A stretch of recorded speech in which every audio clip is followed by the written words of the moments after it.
Hello, RF Generation family. It is time for a brief look at, and this time we're going to do something a little bit different.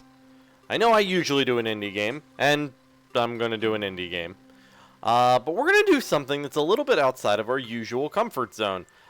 This might be one of my favorite computer games of the last decade easily, if not longer. And it's called Thomas Was Alone. And unlike our normal episode, I'm not going to do a whole bunch of commentating over this. I'll do a little bit here and there. But the real oomph of this game is in the narration and in the experience, so let's push new game. And we'll see where this goes. The program was a failure. People forget this. It was a massive flop. The coder started adding name strings to the AIs as a joke. Thomas AT23612 wasn't special, it was just, well... Thomas was alone. Wow. A weird first thought to have. So here we are. We are a little square. However, we're not just any square. We are Thomas. And the way the game works is you move your guy, your character, into the little white box. The end. So it's a... So far... decided to start listing his observations for posterity. Uh-oh. I think I missed a thing. 1. The whole alone thing. 2. Portals. They led somewhere. He'd yet to work out where. 3. Falling. Thomas was absolutely fantastic at falling. He was almost as good at falling as he was at observing. As you can see, there's literally a jump button and some movement buttons. As I adjust my own volume here. Boop. It's a puzzle platformer with a heavy narrative focus. Okay, interesting. Thomas couldn't fall past this block. Think, damn it, think. What if there was some kind of inverted fall? Some way to... what's the word? Jump. We did it. And we got It worked. a little Thomas spike. had solved the great inverted fall mystery. The great inverted fall mystery. Just like the great unliving mystery after we fall into spikes.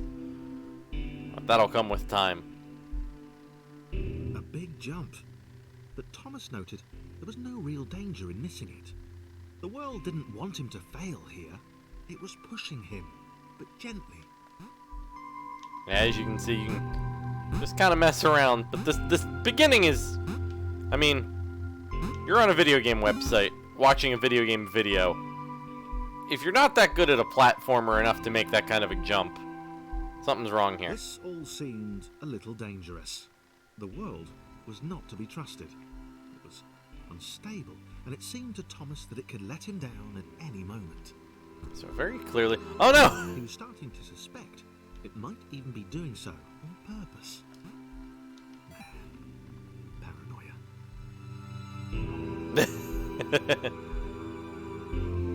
As I jump in, there was the little blip there to get. This all seemed a little dangerous.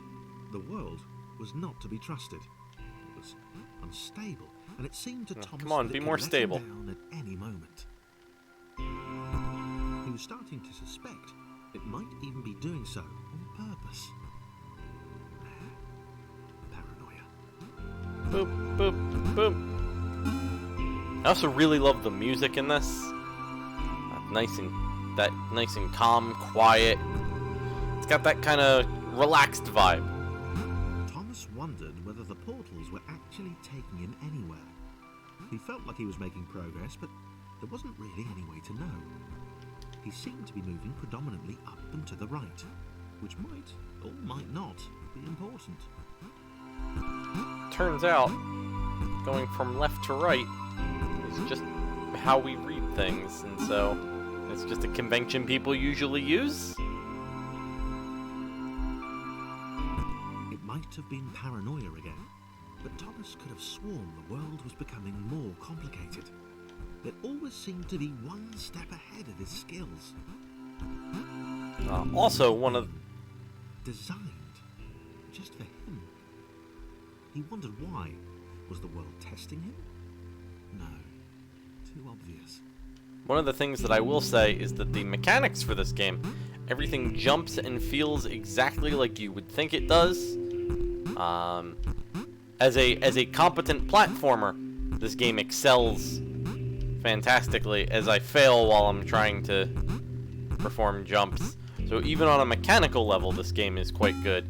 I really think on a narrative level, it just kind of hits another level, though.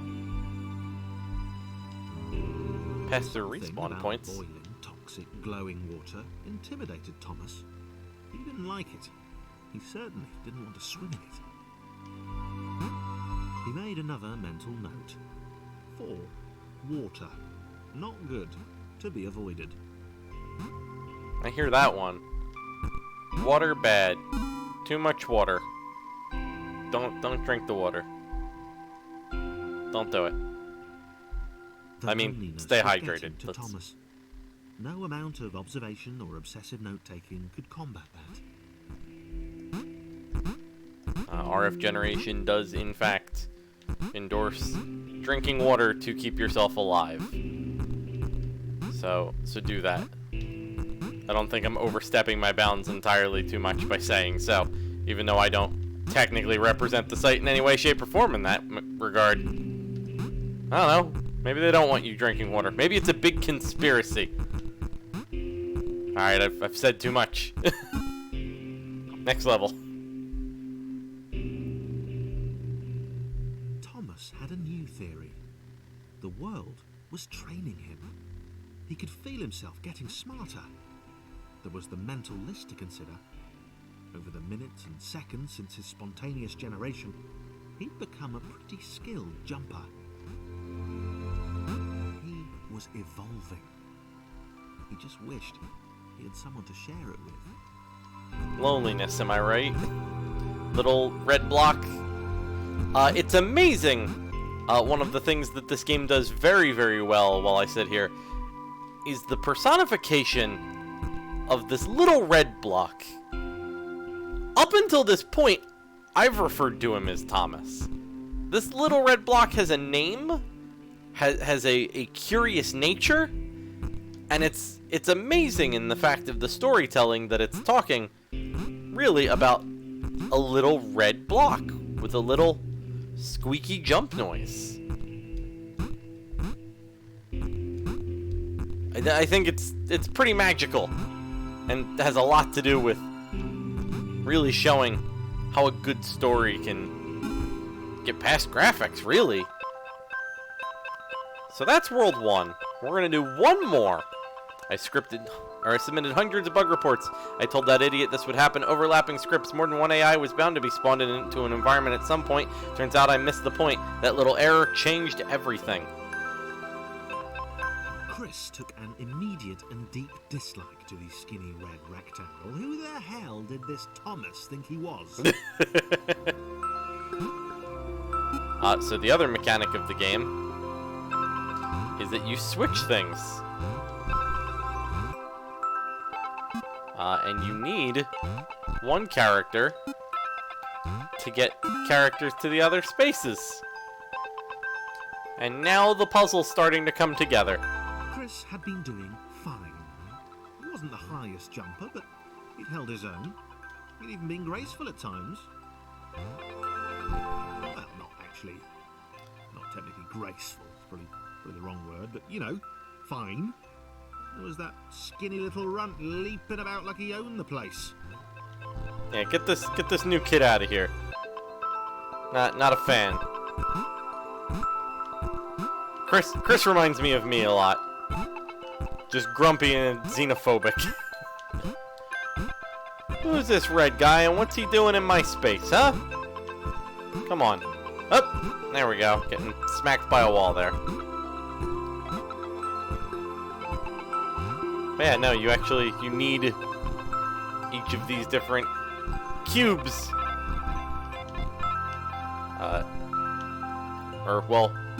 Rectangular prisms. to kind of make it through the levels. And it really puzzles things together in a nice way.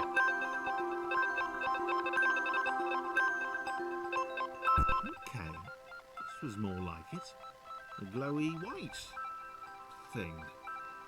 Only Chris could get to it, which of course made it all the more enticing. What would it do? What new opportunity might this switch open up to him? There we go. We pushed a button. We utilized Chris's natural talent.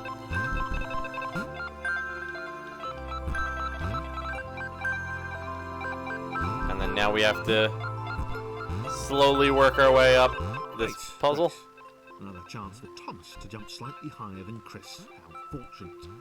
Seriously, this made the whole switch pressing thing entirely worthwhile. I know. That was my fault. I have a feeling this is just my controller being weird. This very much is my controller being weird. I'm switching the keyboard. There we go.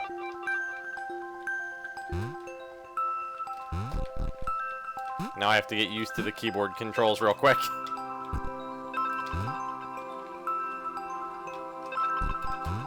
Sorry about that.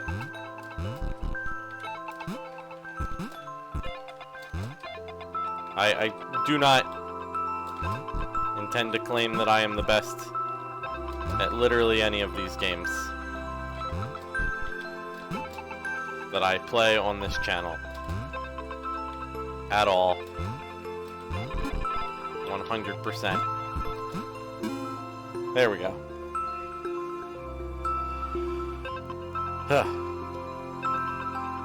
Here we go. Was this good? Because on the surface, it did not seem good. Chris was pretty scared. Little Red seemed fine, happy to be on his merry little adventure. Chris couldn't shake the feeling that things had taken a significant turn for the worse since Thomas had joined him. Yeah, new people, am I right? Sure, he'd been able to piggyback his way to ever so slightly higher platforms, but where had that got him? Well, to ever so slightly higher platforms, which was Sort of his point. Let's see what we got. Come on, Thomas, do your thing. Thomas definitely has to go this way. Ugh, we did it. And then for... Nope. Come on, Chris. Christopher. The grumpy yellow square.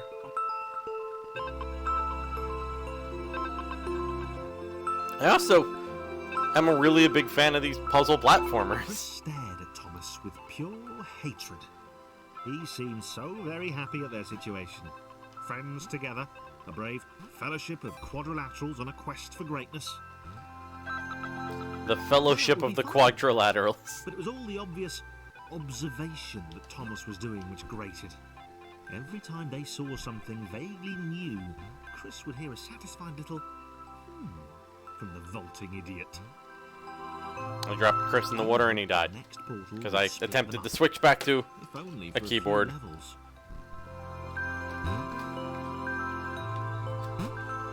What a mistake.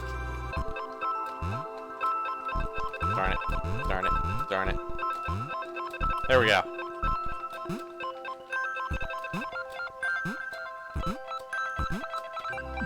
Well, there's a dead Thomas. I haven't played this game in years. Here we go. I'm doing all the things. Let's go. Make the jump. Nope. Should have. Hey, we did it. I made the jump. I made the jump, guys. It happened.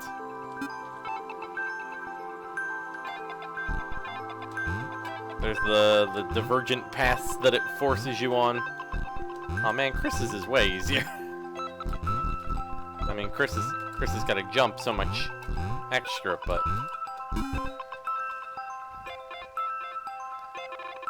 and here's where things get interesting. John knew. He knew that this was his chance. A moment to shine. This was game day. This was game day.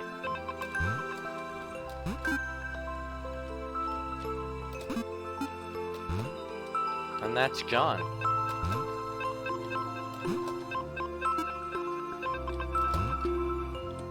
Fudge. Not being used to keyboard controls makes this part particularly more difficult now that my controller's acting up. There we go, we did it. This would not do. John needed room to show off his exceptional skills. As it was, he was trapped on the wrong side of these Loud dot noises. things. We're gonna mute the old cell phone. Anyway, Also, where did these dot things come from anyway? We're not sure. The game hasn't explained it yet. All we know is get to the goals.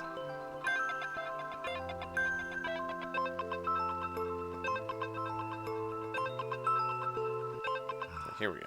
John inhaled the air of the open space, and it smelled of awesome. John can leap. Time to flex those muscles, to put his training to use, time to show those little dots how it was done. Show them little John dots. decided to press the switch to let the little dots catch up with him. John cared for his new allies. Oh, You sure. could tell from the sympathetic expression he'd practiced in the mirror all these years. Thanks, Thomas. You get to help Chris up yet again, while Chris's mediocrity holds him back. Or more accurately, my mediocrity at playing this game. Alright, John, what do we got? Let's go. What sort of chaos do we have going on here? Ooh, okay. That's a thing that we want. Because I want them. And now we're gonna drop these two down into the ravine.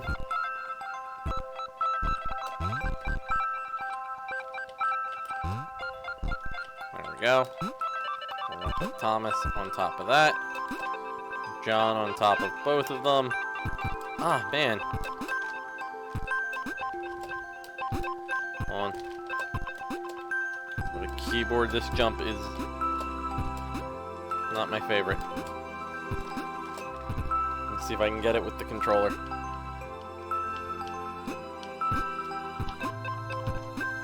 There we go, we got it.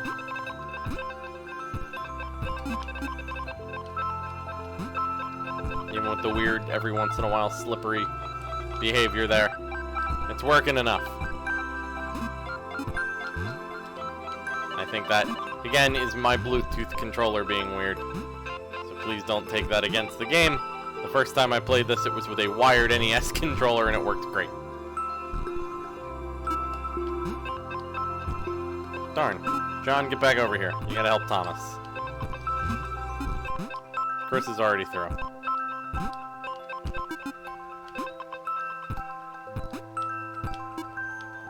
I will say, one of the things that I do this series for is to show off games I really like. And this is definitely a departure from what we've done so far. I don't think I'm going to do too much more. I think I might do 1.9 and then call it quits, really, because I don't want to spoil anything. This game gets real good. The storyline continues to evolve. Spoilers, though, you do get more friends, so, I mean... John was happy to keep helping. He felt it was important to his image that he was seen to help the little guys. I mean, you definitely get that extra bit of game.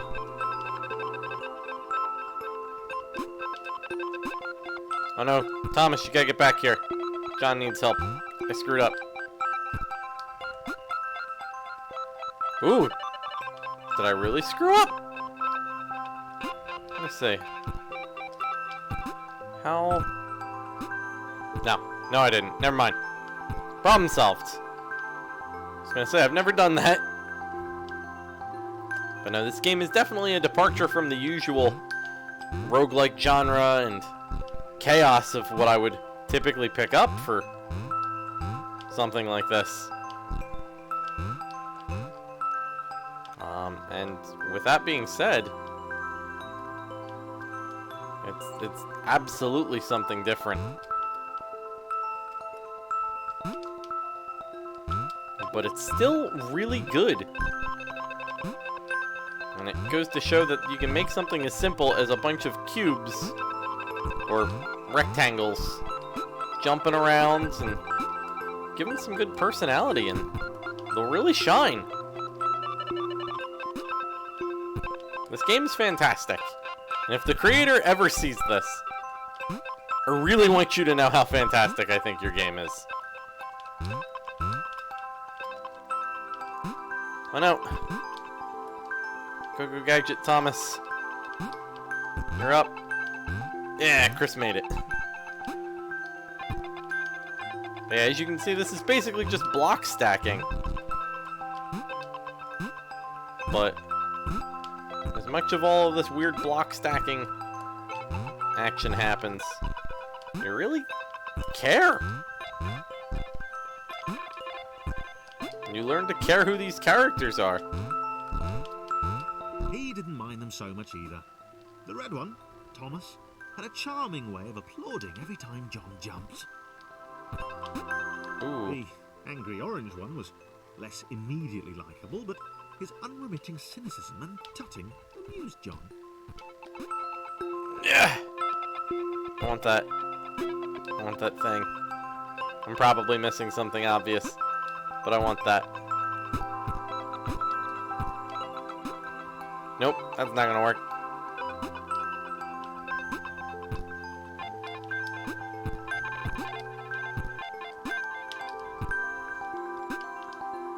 Let's see what we got.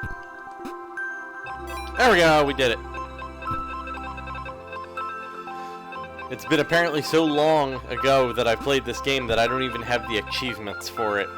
So every time I get one of these little blocks, I get an achievement. So there's that, too. I might have to play through this whole game just for Steam achievements. Get back here, John. You're needed. I need your tall.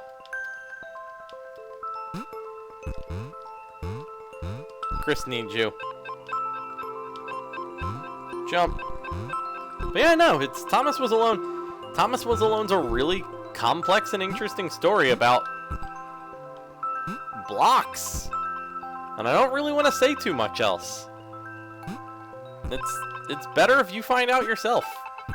And as much as I wanted to give a brief look, I mean the gameplay doesn't change too much. I'll give it that. This is what you're doing for about 2 hours or so. But it's a good 2 hours. It's enjoyable. At least I enjoy it. So definitely, on whatever marketplace you're on, and boy howdy is this game on a lot of marketplaces, go find Thomas Was Alone. Play it. Share it. Like, this game's good. It reminds me very much, if you have played other weird PC games, of the Stanley Parable, in that it really kind of messes with expectations a bit. And that messing with expectations is what makes this really good. Really, truly good. In a game's way.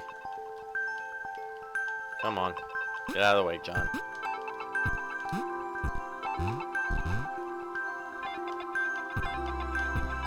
But I've probably said too much and shown definitely way too much already.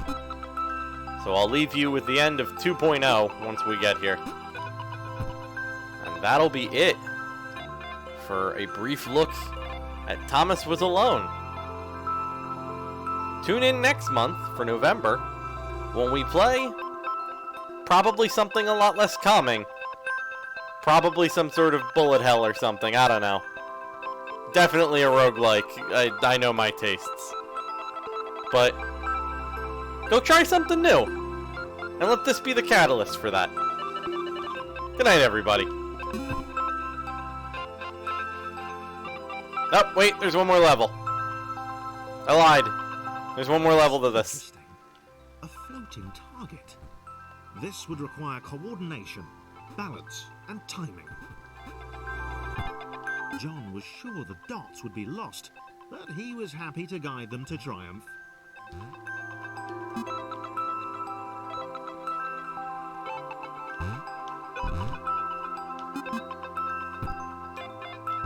There we go. One more puzzle. Maybe that's what the dots were for. They were there to extend John's reach, to make his performance even more impressive. John liked the thought. He decided to keep them. Alright. So now take all of the weird sappy stuff that I just said. And go ahead. Put that in your mind. Go track down a copy of Thomas Was Alone. And seriously. Good night.